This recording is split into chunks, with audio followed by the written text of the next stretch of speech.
Ini Kimi pula strike Tengok ni. Ah. Let's go. Ah.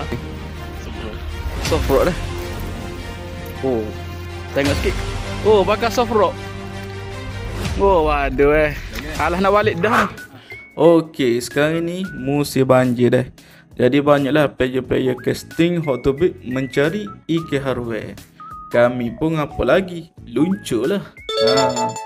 Okey, ni spot pertama kami lah. Yang ni dekat kawasan padi juga. Okey, untuk spot ni kami tiada hasil lah. Tiada sambaran ikan pun. Jadi tanpa membuang masa, kita pun terus pergi ke spot yang kedua. Okey, untuk yang spot kedua ni dia jauh sikit lah, tapi demi casting kita pergi je lah.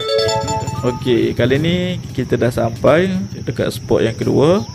Dekat sini kawasan padi juga, cuma dia luas sikit, lembu pun ada.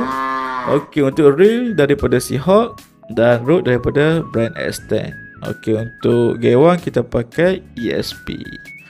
Ya, hari ni ramai player. Ada Wan, Yen dan Kimi. Okey, time tengah sedap casting. Pakai apa ni?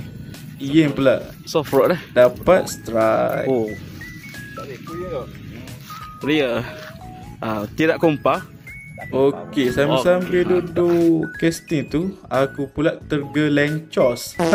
Tergelencos Selipar aku dah terjerumus masuk dalam pasir tu. Jadi tak apalah.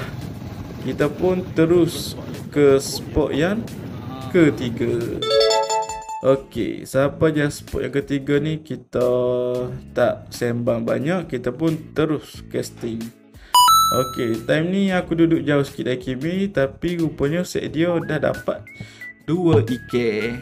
Jadi aku pun join lah sekali. Okey, masa ni Kimi pula Ni strike. Kimi pula strike Tengok ni. Let's go. Berapa kilo ni? Agak-agak 6 kilo. 6 kilo? Hai, dah macam besar dah. Pakai upek apa ni? Cicak dah pada tengok. Oh. Jadi aku pun nak rest sekejap.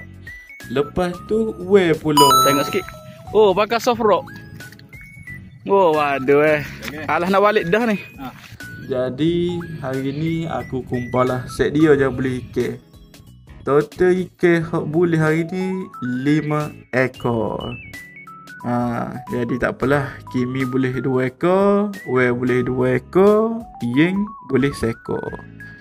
Jadi hasil hari ni, rezeki hari ni. Nanti kita cuba lain hari.